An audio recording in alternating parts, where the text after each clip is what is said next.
Hi everyone, welcome to Good for the Game TV. It's Thursday night, it's 9 o'clock. It's our flagship show, hashtag chat betting. We've got plenty of sport to talk about coming up this weekend. The bulk of this show is going to be spent on rugby championship, Currie Cup. We may even touch a little bit on top 14 and meter 10 cup. Probably not too much on the latter two. And we'll then be talking some soccer, English Premier League and MTN Cape 8 Cup semi-final action. And no doubt one of my guests will want to have a little bit of a say on the cycling as well. If you missed it, we have previewed the Vuelta de España, which starts on Saturday. Chris, myself, and Hein. And I think the other guy joining us in the studio today, also big cycling fans. So plenty to come over the next 3 weeks. Let's get straight into the rugger, though. And two guests joining me to talk rugby. Let's start with someone who looks like he's wrapped up rather warmly. Gavin was saying looks like he's in Sweden or something like that. It's Hein de Mont. Hein, where are you overseas at the moment? No, it's pretty chilly in George at the moment, so definitely got the heater close by. I don't think I'm going to match Assagai's weather that Gavin's got there. And Gav, you looking pretty warm and relaxed? Yeah, absolutely, Brent. I've got a shirt on only because it's the right thing to do. Otherwise, I wouldn't be wearing one. And if you weren't wearing one, you wouldn't be on the show. Let me tell you that right now. There's some things I can't handle. I must just say one thing. Hein was pointing it out. You know, the very first show Hein and I did was the Crusaders Lions Super Rugby preview. And you've come up with some great constructive comments, but you had a go at me for the background. You said, geez, you've got a boring background, and I had a white curtain behind me. Talk, please, so we can see your background. Yes, Brent. I'm really sorry. I've got a dodgy curtain behind me.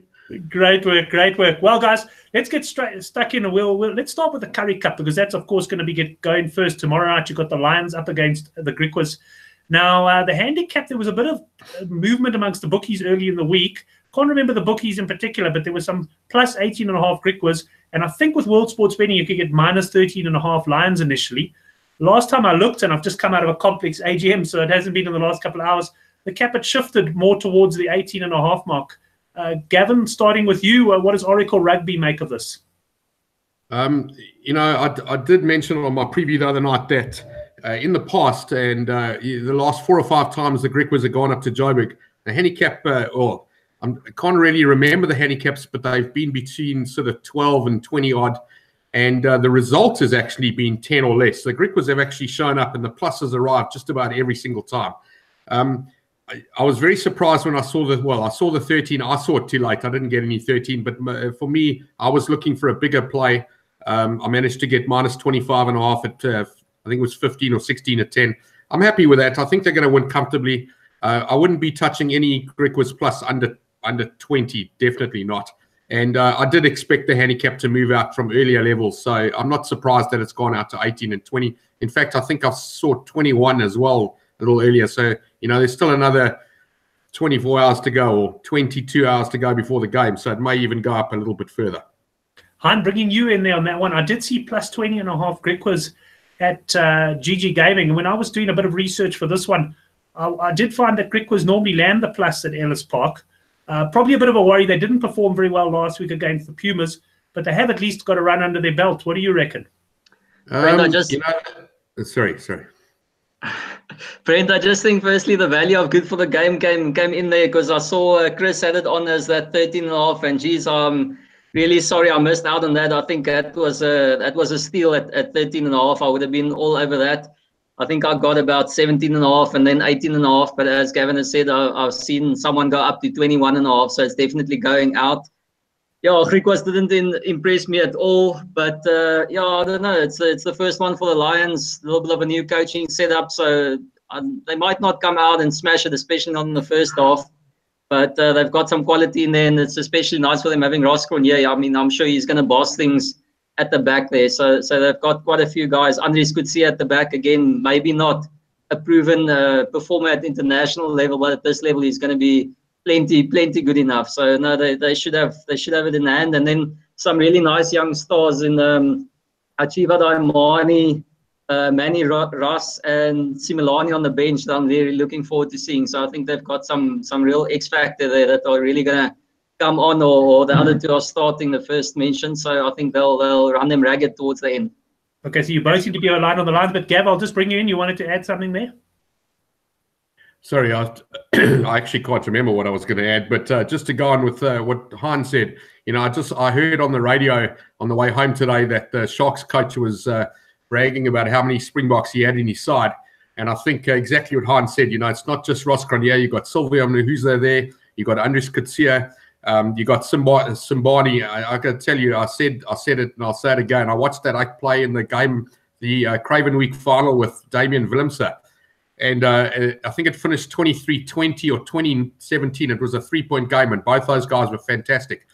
So, if that's those are the stars that we're going to be getting in South Africa soon. Yeah, you watch that guy when they bring him on; he's fantastic. I think the Griquas will really battle on Friday night in the cold in Joburg.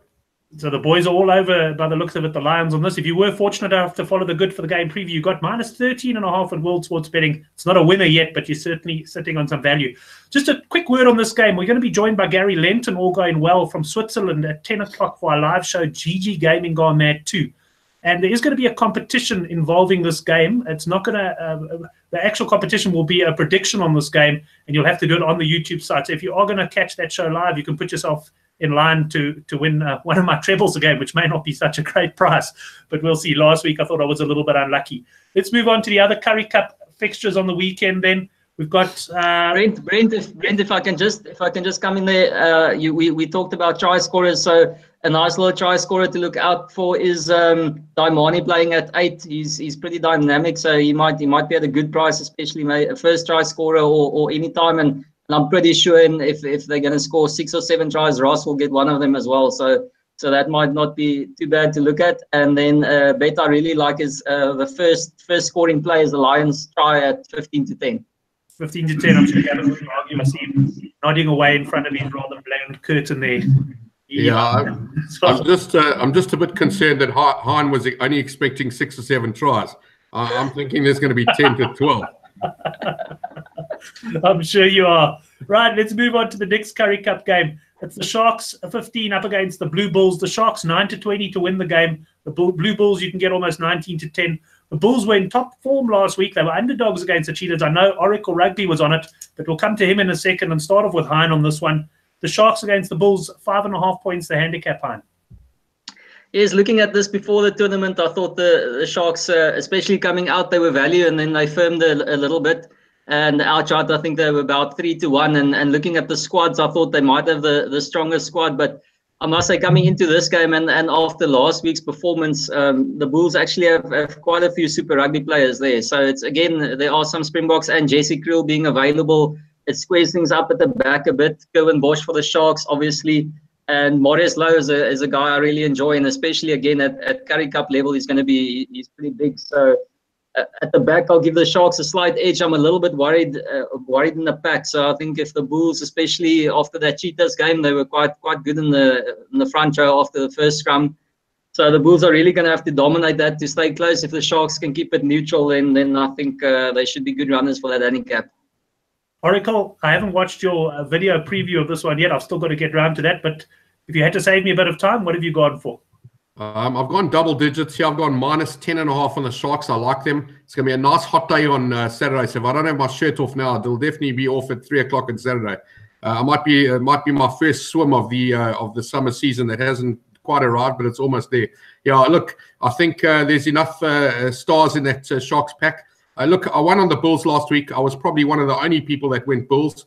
I know most of the country was on the Cheetahs. And, I'm not going to say that I won, or should I say, I'm not going to say that the Bulls won that game because they were the better team. They were okay, and they did play quite well. But I honestly think the reason why they won that game, or should I say the Cheetahs didn't win, was because they're preparing for the Pro 14. So it's very difficult to judge how good that Bulls team actually was. Look, I haven't had a big punt on the Sharks. I've just gone for a bit of value. I think I got 18-10 or 17-10, about minus 10.5. And again, going back to the stats, I know that you often put it on the good for the game on your previews. You say how many times a handicap would have arrived. The minus 10 here would have arrived quite a few times in the last few games. Sharks have definitely had the better of the Bulls in Durban. And being a Saturday afternoon, it's during the day. It's going to be 30 degrees. I think they definitely got them. Yeah, I must say we're all aligned on this one. I've also gone Sharks. I managed to get some 5.5. I do see now World Sports betting 6.5, but I'm sure if you shop around, you'll still get 5.5 on that. And anything popped out for you here, other markets? No, again, but as Gavin said, in a hard game, on a hard day, it could be an open game, and that's actually something that could bother the Sharks a little bit, because I think if it opens up, Lebok and Ulengu and those guys are really going to run free. So we could see quite a number of tries. Of course, then the humidity could also play a factor and probably do something a little bit on the counter there. But if you want to have a look, I was actually a bit disappointed I didn't back him last week. Is Lebok to score a try? So I think he could be there or thereabouts. But again, I'm with Gavin on this one. I think Dupriya and Schroeder are going to be the better connection at 9-10. So I think they should pull it through for them. I'm just going to stick to the handicap for this one. Well, great to see the boys on the comments column. You can, if you're watching live and you're a member of YouTube, comment on the video. And we got Henrik, who was on the show last week, and I'm sure I'm going to rope him into a pre-game chat on the weekend as well. He's there. And let me just tell the boys, Nico de Toy, thanks for joining in the chat as well. Guys, share your best bets on there with us, and we'll certainly discuss them as well. Certainly know Henrik, the likes of Henrik's looking for total points. And well, anything a guy by the name of Ruan Fari tells you these days, you just go for it, because any competition he wins. He won money in our buying pool in Super Brew. He won the good for the game. He's won World Cup at GG Gaming. He's really on fire. So thanks for the comments, guys, and look forward to seeing your tips as well. Let's get on to the final Curry Cup game of the weekend. There's been some betting movement here as well. Western Province, a minus 16.5 up against the Cheetahs, who, as Gavin rightly says, are focusing very much on the Pro 14. I think I saw some 13.5 Western Province early in the week, although I must say it's been one of those weeks I haven't been able to focus too closely on the handicaps. Oracle, what's your pick? Brent, I'm not putting a cent on this game. I'll watch it. I love rugby as well, so I will definitely watch it. But I got to tell you, it's a half a dead rubber, and the one half just doesn't. They don't need to win. They don't want to win. They honestly trying different things. And I did suggest a bet. I suggested a halftime, full-time double result. Cheetahs onto Province. Cheetahs did start well against the Bulls last week. They may go out full out in that first half, maybe not wanting to blow all the energy in the game. But unless you know something that I don't, I'd honestly stay away from this game. It's too dangerous. Hein? I'm really excited actually for this one. I think there are quite a few Western Province players that people have been talking about for a long time. Kamberai at tight head prop. Murat is getting a start. Jarno Augustus. So I think it's going to be nice seeing these Province lads finally. They're going to have a complete campaign with these youngsters. Dan Kriel at inside centre, he's been plagued by injury. So it's going to be nice seeing these guys really have a full season and show what they've got. JD Schikkeling, obviously, he's been on the scene already. Dylan Lights as the captain brings some nice balance. SPM Mare at the back, and obviously Janne Vermaak at scrum off. So I think it's a pretty good, pretty well balanced Province side actually. And as I said, I'm going to enjoy seeing how these youngsters come out and perform as a team. Yes, as Gavin said, I think actually that 5-1 or 6-1ish if on the double or half-time, full-time is a pretty good play, because the Cheetahs might come out and try something for the first bit, and then Province could settle into some rhythm and take it away. I mean, at that handicap, and I was just thinking, we've got Sunbet was still at 13.5 an hour ago, and World Sports betting at 16.5. So I think even the bookies aren't exactly sure about what's gonna happen in this one. So that's probably a wise call there from Gavin, staying away. I think if you are going to do something, then go for a higher Cheetahs handicap into a multiple. Well, I'm just going to cut you there, Hein. I think your Wi-Fi connection broke for just a second, so hopefully you'll be back with us. But carrying on, just having a look, Henrik saying Western Province by 20. I must say, I am in the Western Province camp. Somewhere, I do like if you're going to sorry, it seems Hein's connection's giving us a few problems there. But I do like Gavin Western Province by 20 here, which is what Henrik is saying. So I'm going to be looking, if there is still some minus 13.5 at Sunbet, that'll certainly get my interest. Henrik now getting more aggressive. He's talking about another game. He's saying Lions by more than 30 points. So he's very much with you there as well. So just, Gavin, to sum up on this one, you're going to sit out. When you say sit out, do you mean sit out? You don't spend a cent, or do you look for in-running opportunities? Do you have a little nibble on a try score, or are you that disciplined that you'll just sit there on the couch watching replays of the Sharks Bulls? No, I'll watch the game. I'll definitely watch it. And yes, I do have the odd bet at the start of a game. and I certainly do have the odd bet at halftime, but it's really about value. And look, this game can go any way. The Cheetahs can win this game at ridiculous 5-1s or 4-1s or whatever they are, and Province can win by 40. It's just one of those games that really, it's another suggestion I could suggest is take the Cheetahs to win and take Province at -25 if you can get it. It's unlikely to sit at the 13 or 14 level. The guys that try and arbitrage, I wouldn't be taking -13 and +16 and hoping for a middle. It's not going to arrive. I mean, it'll be a fluke if it lands on 14 or 15 or 16. The reality is it can honestly go either way here. Hans talked up the team. It's full of stars. The Cheetahs team has also got there's a decent bunch of players there. But how motivated are they in this game? That's the problem. I can't see the motivation for them. Nothing. We saw it last year as well. I'm in agreement with you there, Gavin. That's why, for me, I actually do like Western Province on the minus here. I don't know all of the players, but read enough about them to know that they've got something about them, and I'm going Western Province on the minus. Gents, that brings us to the end of the Curry Cup, but that doesn't bring us to the end of the rugby chat because, of course, we've got the two big test matches taking place, the Rugby Championship. And let's start off with the game taking place at Eden Park, Auckland, a real fortress for New Zealand. I was looking at the stats. Australia haven't won there since something like 1986. And Hein, the bookmakers certainly don't give them much chance of doing it now. They're 9-1, which I wouldn't back with your money, quite frankly. And the handicap sitting here at -22.5 New Zealand. Where's Mr. Couch Critic heading?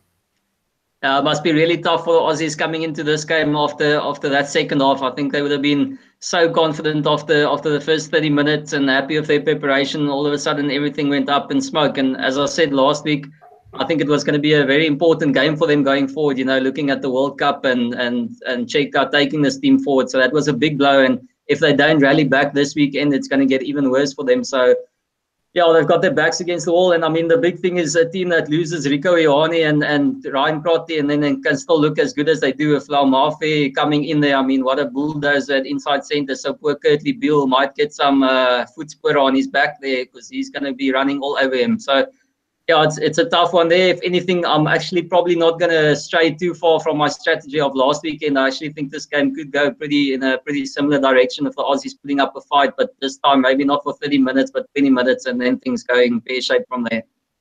I know Chris in his preview on Good for the Game went New Zealand by 21-30, and I see that price at about 28-10, 3-1. And that is the kind of I guess that's the kind of bet you take when you're not overly confident on the handicap, but you're a desperate punter, Gavin, and you just need an interest in the game. Listen, I just heard Hein talk about the Wallabies being up against the wall. That wall is made of paper or straw because it's about to go back another 30 points. So, yeah, look, there's no brick wall behind those Wallabies, I promise you. They can get done by 50 here, and it's very possible. And he's 100% right. There's no such thing as a weak New Zealand team. You can take 8 of those 8s out of there and they'll still beat them by 30. Honestly, I think the handicap at 22 is being respectful of the Wallabies, and that's about it. Anyone who's taking +22 here with a lot of money, again, they must be seeing something that I can't, because I got no idea why you would go massive on that. Look, I've not had a big bet, but I've gone at -29.5. I think I got it at 16-10 or 18-10. And I'm happy with that. I think they'll honestly win this game by more than 30. Yeah, I must say, Gavin, I'm with you there in the sense as well that even if I fancy Australia, I wouldn't be climbing into big. I see, interestingly enough, Henrik reckons Australia on the plus. They've got nothing to lose.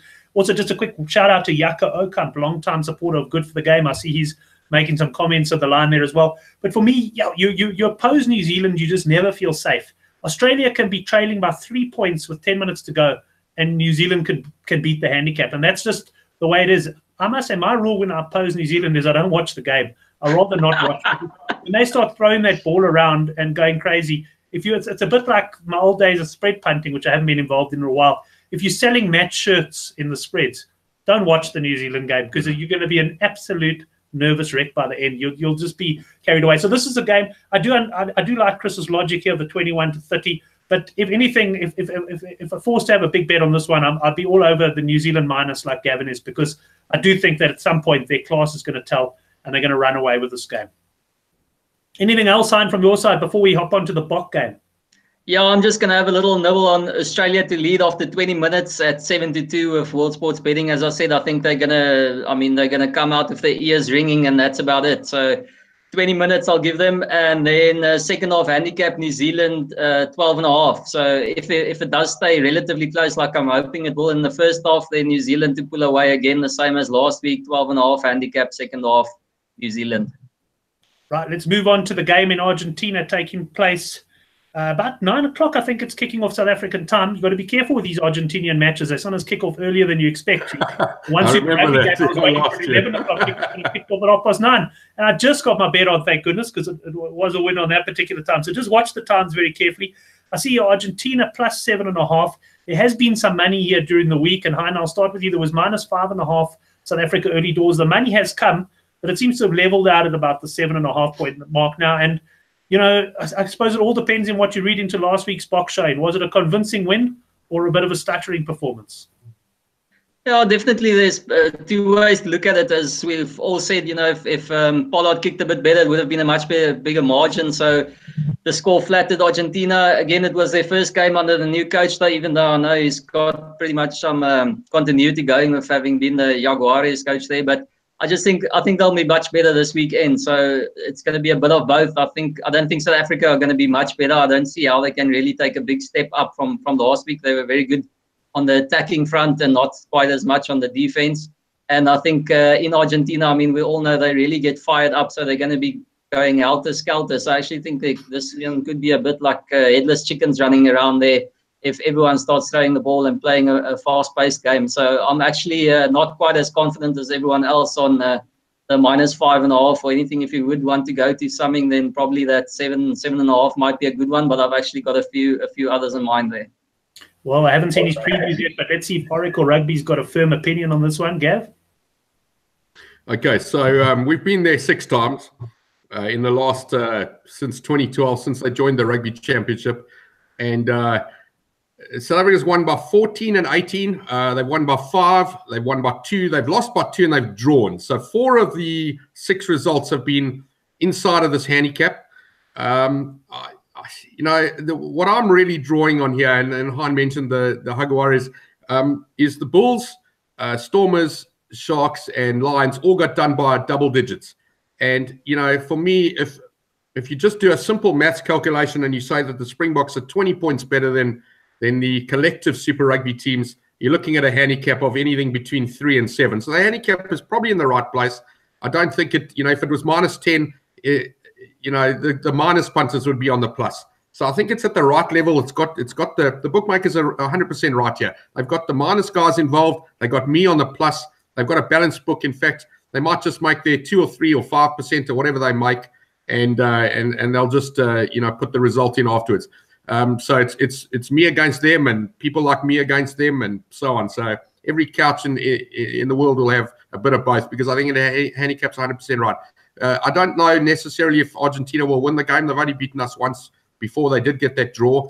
I just think they will be competitive. I think they're good enough. Look, Hein's right. Pollard left 11 or 12 points on the table. I went plus last week. I lost anyway, but the 15 and 16 would have lost had he got those points over. You know, I don't know. If they start with Giant Cheese hasn't even played. Well, I know he's played one game. I don't think he played there last year. I don't know how familiar with the you know, the conditions all of those South Africans are. Not all of them have played every year there. So, you know, I don't know. I think the Jaguares are good for the plus, and I'd like them. I'd like South Africa to win the game. I'm South African, obviously, but from a money perspective, I wouldn't be surprised if Argentina do win it. Hein, could you possibly sum up what Gavin said there in 10 seconds? Because I got lost. No, I'm just kidding. But just on the team selection, I did see a tweet, and I haven't seen it. Did I see that Yankees is not playing? I think yes, I saw Henry tweet. He was having a go at your mate Keo there, Gav. I think. Yeah, they said Pollard is playing. Yeah, even though he was stating that Yankees was going to get a game, he isn't even in the 23 apparently. Yes, I saw Henrik's tweet, and if Henrik tweets it, then it must be fact, Henrik. If you could just confirm that for us on the comments. But Gavin, I think I kind of agree with you on this game. You're saying the handicap's about right, and that's where I've come to my bets, and it's not a bet I take very often, and that's the 1 to 12 winning point margin. But like, it's one of those bets I quite enjoy when I am sitting on the fence a bit. So South Africa 1 to 12, I think it's about 15 to 10. I tell you what I don't like about this bet. You're always one score away from losing. You know, if you take a handicap, you back a team minus 7.5 and they lead by 28, you can bank your money mentally. You know, you've won your money. But the problem with this bet is a converted try is always potentially going to mess you up. So it's also one of those bets that some of the last 10 minutes, you almost want to switch the TV and switch back on to see that you won. But I'm going here, South Africa to win a close one by 1 to 12 points. I haven't shopped around for the best price. I see some 15 to 10 on offer. I'd like to try and squeeze some 17 or 18 to 10 out there. And then I haven't really had a look at many of the other markets, but anything on the try scorers fronts here? Brent, just on that one, the 1 to 12, you might be in with a chance of losing it with 10 minutes to go, but at least for most of the game, you should be in with a decent chance of winning as well. I mean, that is the nice thing about the 1 to 12. You always feel you're one score away from being in it. I haven't had a real good look at the teams yet, so that's why I wouldn't have a try scorer market going there. But to say we're not going Yankees first try scorer though. Definitely, that's not one to go for. He should get a refund. He's not playing. Gavin's upset. Yeah, no, he gets quite animated about Yankees, and we won't go into that debate. Gav, we'll leave that for your show on a Monday night where you talk generally about rugby. Gents, that brings us to the end of that particular rugby chat. There is other rugby on the weekend, though. We've obviously got French top 14 starting. We've got some excellent comments coming from our forum poster, Brody, on the Good for the Game forum. So log on to the Good for the Game and click on the forum to read those. And then we've also got, of course, the Meter 10 Cup. And Gavin, to start with you, have you looked at anything there? I know last year you started off looking at the New Zealand rugby and eventually you decided enough was enough. Yeah, look, Brent, all I saw was red numbers on my balance sheet, so I decided to give it a miss. The whole point of it from my side is I decided to try and, give a little bit to everybody, but the reality is I was placing those bets like I do with everything else, and, I just don't want to chuck bad money after good money. I don't get to watch all of them. I mean, last week, Thursday, I had a punt on that Northland away at Northland or North Harbour or whatever it was. I don't know. I backed the away team and they won on the plus. But that was just a little bit of a punt. And then I noticed it wasn't on TV. So I get irritated with Super Sport when they don't show us every game. And also the problem is on Thursday and Friday, most people are working and you don't get to watch the game properly. And then Saturday morning, you're at the kids' school. And it's just a difficult tournament to watch. If you've got no children and you work from home, it's a great tournament to get involved in. I just don't have the time to follow it properly, unfortunately. Anything from you on the other rugby before we see the imposter who's just joined the show and pull him in for the soccer? No, I must say I'm not big on the Mitre 10 Cup. I think I'll have a look at what Hendrik's going to be posting in there. I think he follows it quite closely. If I'm not mistaken, it's Wellington against Canterbury. I don't know if it's tomorrow, so I think that should be a good game either way, irrespective of if you're going to have a bet. And I know he was quite strong against Canterbury last week, so I'm not sure whether he still fancies Wellington to give them a bit of a go. Obviously, it might be a bit different in Christchurch, but I think that should be a good one to watch out for. Well, just to give you Henrik's bets here, he's gone Meter 10 Cup, 2 bets this weekend. This is in the comments section. Magpies on the plus and Lions to win at 12 to 10. And the fact that he can call teams by his nicknames already tells you that he knows more about this tournament than I do, because I don't even know who the Magpies are. But I must admit, if I am able to watch a game and if there's nothing else going, I'll certainly be looking to get involved. OracleRugby.com. Thanks very much for joining us, Gav. It's been great having your input on the show. And I look forward to being in touch on the weekend as well, on Twitter and possibly even on YouTube. All right, perfect. Thanks very much for inviting me, Brent. Thanks very much. And to all the guys that are watching, thank you. And enjoy your rugby and let's win some money. Excellent. Thanks. That was OracleRugby.com. You could log on to his website or check out his videos on YouTube. Well, while we were chatting, you may have seen someone sneak into the corner of your screen. He's here to talk soccer. Of course, it's Mr. Good for the Game himself, Chris Sturdy. Chris, great to have you on the show. There's soccer this weekend, and of course, there's cycling. Yeah, cycling and the soccer, but we can talk soccer tonight, Brent, because we've got a few bets lined up here. Good. Well, let's get on. We've got Hein's going to stay on the show as well to talk a bit of soccer. Looking through the Premier League fixtures, I know because I've got it included in my treble for the GG Gaming show just after this at 10 o'clock. We've got Wolves up against Manchester City. Hard to make a betting heat out of this one from a match result point of view, but I know you've got an angle for us. Yeah, I like both teams to score. Wolves, they 2-2 with Everton first up. They lost 2-0 at Leicester last week, which was a disappointment, but they hit the woodwork a couple of times. They're not going to give up, And you see City last week, they beat Huddersfield 6-1. Both teams to score arrived, and that was a big price. yeah, because nobody thought Huddersfield would score against City. Wolves ain't going to give up. They're a spirited side and a talented side. So I think both teams to score maybe around 9 to 10 at the moment. That's the way to go. Right. Well, I'm not going to run. I'll tell you what I'm going to do. I'm not going to run through all the games. Let me go to Hein, and then I'll come back to you as well, Chris. Hein, anything catch your eye on the Saturday card there on the EPL? I haven't even listed which ones on which day. I just when Chris maybe gets to them, Arsenal versus West Ham, I'll have a little something. Bournemouth, Everton, I think that should be a cracker of a game actually. Liverpool, Brighton, I liked it there. Newcastle, Chelsea, and then Man U and Tottenham, which I think is probably the Monday game. Okay, well, let's run through it with Chris, and you can add your bets in there. Arsenal up against West Ham United. Arsenal, Chris, of course, 0 from 2, but they've had a very tough start to the season with games at home to Manchester City and away to Chelsea. West Ham, of course, have looked pretty awful in their opening games as well. Can Arsenal get the win here, and how would you approach it from a betting angle? I think Arsenal can probably get the win, Brent. But, to be honest, really disappointed with West Ham. I mean, they folded really tamely at Liverpool. And then last week at home to Bournemouth, they were 1-0 up and ended up losing 2-1. Yeah, there's something not quite right there at the moment. Arsenal should win, but there's not a lot of value in the price. I like the anytime goal scorer, Mkhitaryan. I was watching him last week when Arsenal played Chelsea. He missed a couple of chances, but he did score 1 goal. This guy, he's there. He doesn't hide. 16 to 10 anytime. That'll do me. Okay. Anything there for you, Hein? Yeah, that's a cracker. I actually think I'll get on that one, and then I do expect Arsenal to score a few there, and then just as a little side one, Arsenal 3-1. I think at about 10-1. Right, a little bit of a correct score market there. Let's go on to Bournemouth up against Everton. Bournemouth, a team that tend to have a lot of playing games with a lot of goals in them.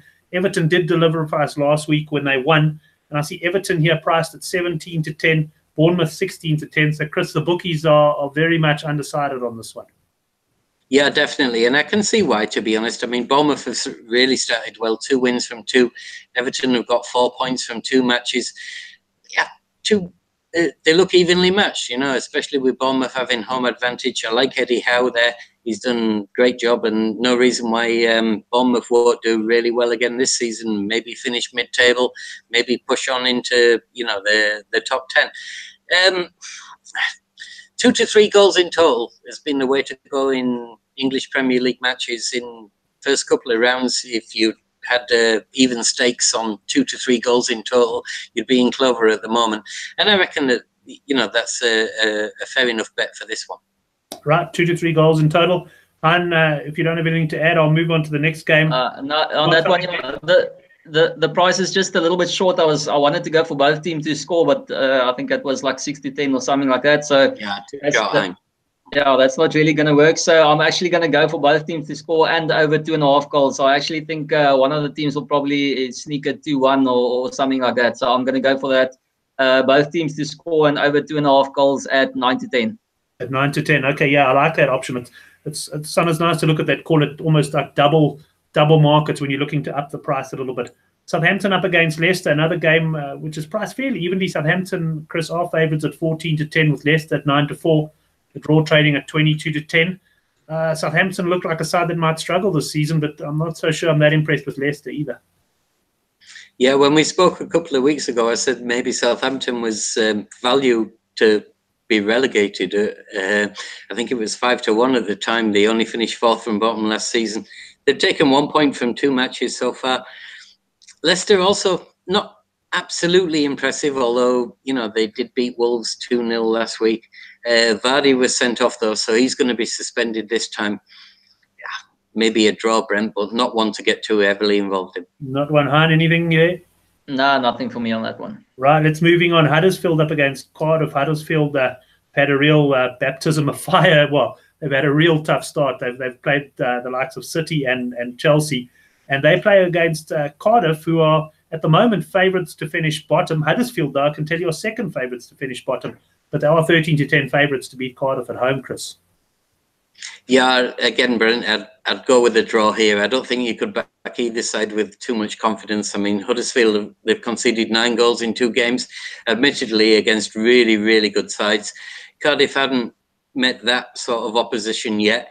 They've got the 1 point from their home game against Newcastle last week, where I think they saved a penalty in the dying throes of the match, basically the last kick of the game. So, yeah, I don't think you could back either side with confidence, and, yeah, draw. Hein, anything to add there? No, nothing on that. That's it, yeah. Those are the sort of games. Lucky there's so many televised games, because there's some games that don't appeal that much from a betting angle. Liverpool up against Brighton. This game I do have a bit of a fancy on. Liverpool are 1-6. Brighton, massive underdogs here at 18-1. Chris, what have you got on goals markets here? Yeah, I'm not going to argue with Liverpool, even though Brighton beat Man United last week. So they turned over one of the favourites and one of the first teams to do that this season, because like the market leaders in terms of the title race have all been winning their matches. But I'm not going to argue against this Liverpool side. What I do like there, Brent, and I've been saying this end of last season and beginning of this guy Van Dijk, Virgil van Dijk, centre half for Liverpool. Everybody thinks Liverpool, we're going to go with Mane, we're going to go with Sane, we're going to go with Mo Salah, and like these guys have got goals in them, no two ways about it, you know. But Van Dijk, you got to think Liverpool's always going to get, against sides like Brighton at home, they're going to get loads of corners. They're going to get loads of set pieces. This dude comes forward. He's a giant of a man. Hey, he's bigger than you, Brent. And I'm not kidding. Looking, but I hear he's always a threat, and he's going to pop up. And I've been backing him anytime goal scorer. I haven't collected yet, but I don't want to miss out when he comes up with the goods. And this might be his week. About 11-2, something like that, anytime. Okay. Yeah, that's a nice price. It also doesn't get you too involved. 11-2, anytime goal scorer. Han, you're nodding your head. Hopefully, no, I mean, nodding off, Han. No, that does sound good. I mean, in some way or another, you have to get involved on some Liverpool goals or something. You just know they're going to score a few, and I think the difference here, yes, they were successful last week, but away from home, I think Brighton, it's going to be a different story for them. Obviously, if they can keep it tight and keep that defensive shape, then maybe it's tough. And they don't want it to open up against Liverpool. But I was looking around there, and I couldn't really see a nice market on overs or something like that. So I'll just again go for Liverpool to win 3 duck at 61. 3 duck at 61. 8.5 goals here, even money. It was a little bit bigger this morning, but it seems to have shortened. I do think Liverpool will probably be the team to get the goals. But hey, Brighton might just get a consolation at some point. I just think we're going to get goals when we play at Anfield this season. Let's go on to Watford up against Crystal Palace. Watford, my side, well, I can tell you, the likes of Alistair Cohen on Twitter were telling me, lump on Watford to get relegated at the start of the season. He knows Watford are my team. I wasn't arguing with him. I thought we'd get relegated as well. As it is, we're contending for the title after 2 matches and 2 victories. We now play against Crystal Palace, who I thought gave a pretty decent account of themselves against Liverpool on Monday night. You got Watford at home, 31-29 for the draw, and Palace 39-20. So bookmakers certainly giving Palace a chance here, Chris. But can my team Watford make it 3 from 3? I hope not, because I'm with Palace. Right, thanks, Chris. Well, who are Sunderland playing? I'd like to pose them this week, if you don't mind. Hey, now listen, now Sunderland's 3 wins and 1 draw from 4 matches, Brent. This is like, happy days are here again, Cool, man. Listen, just to let you guys know, I got Gary Lenton phoning me. He's obviously eager to get on from Switzerland for the next show, so I'll just send him a message now. Anything there on the Watford game for you, Hein? No, I haven't really followed them that closely, but I do think that sometime that momentum is going to stop. So I'll just settle. I don't know what the price is on the draw, but I just think 2 of these sides, that sounds like a draw to me. Cool, man. A draw there for you. Fulham up against Burnley. Fulham even money favourites to win at home. The draw just over 5-2, and you can get just over 3-1 Burnley, Chris. For me, of the Sunday games, this is the one I'm not too worried about. I quite like Fulham. The guy on our discussion forum, McQueesy, I hope I've pronounced that right. He loves his football, hey? Local stuff as well as English. And he's been opposing Burnley mainly due to their involvement in Europa League. Fulham were good against Spurs at times. They were good last week, even though they got beat 3-1. They did lose at home 2-0 to Palace first time out. Yeah, they could come good this time. Fulham to win for me. Fulham to win for you. Anything there, Hein? No, nothing for me on that one. Right, and then Newcastle up against Chelsea. That 17-4 Newcastle. Chelsea, who started the season strong at 7-10 and 3-1 the draw. Chris?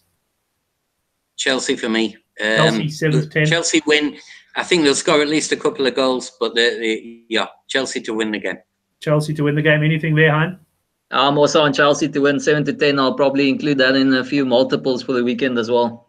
Right. Well, I think we might do an individual preview for the Man United Tottenham game on Monday evening, guys. But let's touch on that for those who can't catch up with us then.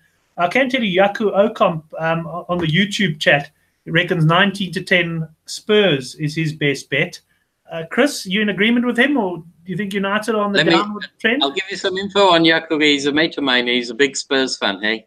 So we take it with a pinch of salt. Through this one with, the old rose-tinted spectacles, but I've outed him here as a Spurs fan. Yeah. But hey, listen, I also give Spurs a shout. I mean, United's defence has not been great, hey? Conceded 3 at Brighton last week. But Spurs don't really, they don't come up with the goods at Old Trafford. My money would be on a draw. On the draw there, Hein? Yeah, no, definitely. I'm thinking I can see 1-1 happening here. It's just Man, you haven't been great. Tottenham have been pretty good. I think Tottenham are a form side, but it's tough at Old Trafford. But yeah, they're just not confident under Mourinho. I don't think the whole vibe is very good at the moment. It's just screaming a draw. I think a draw is 5-2 is what I saw. Right, well, that takes us to the end of the English Premier League. We'll do an individual preview on Monday night for this game. So we'll come in, say, about an hour before kickoff and look at the betting. By then, we'll hopefully have some team news as well. But Chris, maybe to finish us off for soccer, because we've got quite a short turnaround before the GG Gaming Show. I know you previewed the MTN 8 Cup for Good for the Game. I looked at those fixtures, I must tell you, and I was struggling to look past 4 low-scoring draws. What have you found? Yeah, I'm in agreement with you, Brent. I mean, on Saturday we got Cape Town City against Sundowns. Cape Town, you can get better than 5-2, 2-1. The draw, 12-10 Sundowns. And remember, these games are 2 legs, hey? So this is 90 minutes first leg result. And that makes it even more difficult in my book. Sundowns have got a huge game, Champions League game coming up after this that they have to win in order to get through to the knockout rounds. They got held by Highlands in midweek. Too short for me at 12-10. But Cape Town City, I watched them against Arrows last week. I fancied them actually, 14-10. They let me down. They never really threatened to score. Yeah, man, low scoring match in my book. But maybe want to see a Sundowns team because I've got a feeling they might rest a few players. Right. Okay. Hein, have you looked at the MTN 8? Brent, I'm firmly done with South African football for this season. So there's no punts coming from this side any longer. Did someone tip you the Soweto Giants Pirates Chiefs double last week by any chance? Someone was expecting the 2 Giants to perform well and taking the double, Chiefs and the Pirates. And then to make matters worse, I actually missed the double and then switched on at halftime to see Kaizer Chiefs 0-0 playing against 10 men. And I thought, gee, the bookies haven't priced up yet because how can this be even money? And I lumped on only to see Kaizer Chiefs puddle around for 45 minutes like blind men trying to look for a soccer ball. But did it make it any better that I didn't actually back the double after tipping it? I forgot about it. Chris, anything else from the football side? Anything to sum up? Your best bet if you had to pick it out of all that you've given us? Just finishing off the MTN 8 quickly, Brent. Sunday, SuperSport and Chiefs. I could see it going all the way, extra time, penalties, whatever you want to, arm wrestle to settle the argument. But I don't see a winner 90 minutes. I don't see a winner 120 minutes. And, even the penalty shootout could be going on when we talk this time next week. Excellent. Han, thanks very much for your contribution. Anything on the soccer from a best bet perspective? No, nothing on the soccer. Are we gonna finish? Are we gonna go on to something else, or are we gonna finish off completely? You can finish off with any bets. We're just under. We got the GG Gaming Show starting at 10. So I've got to do a bit of a turnaround. So if you fancy anything on the Volta or the cricket or the ice skating, you just tell us.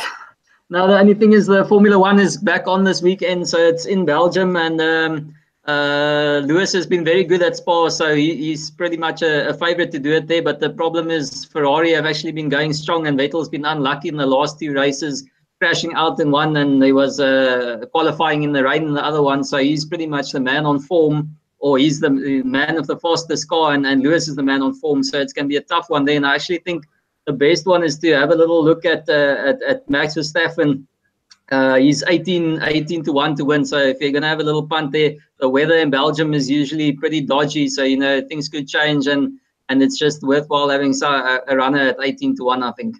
Excellent. Well, so if you look at that, if you do fancy a big bet on one of the favourites, I must tell you the World Sports betting promo is quite a nice one. If you back the winner and he runs second, you get your money back in free bets. Obviously, terms and conditions come with that, but it's something you can look at. Gents, thanks very much. I'm going to wrap the show there because hopefully those who are watching will stay on the line or join up a new show with GG Gaming on Gary from Switzerland. And I'm going to be tipping you a treble. And no doubt Gary's going to have a little bit of a special in store for the punters. So thanks very much for joining us. Thanks to everyone who commented. We had some great interaction there. Peter, Paul, Ruan Fari, Jaco Okamp, and all the boys. Thanks a lot. We'll see you in around about 15 minutes for GG Gaming Gone Mad. Thanks, Chris. Thanks, Hein. Thanks, Ben. Thanks, Hein. Cheers, Chris.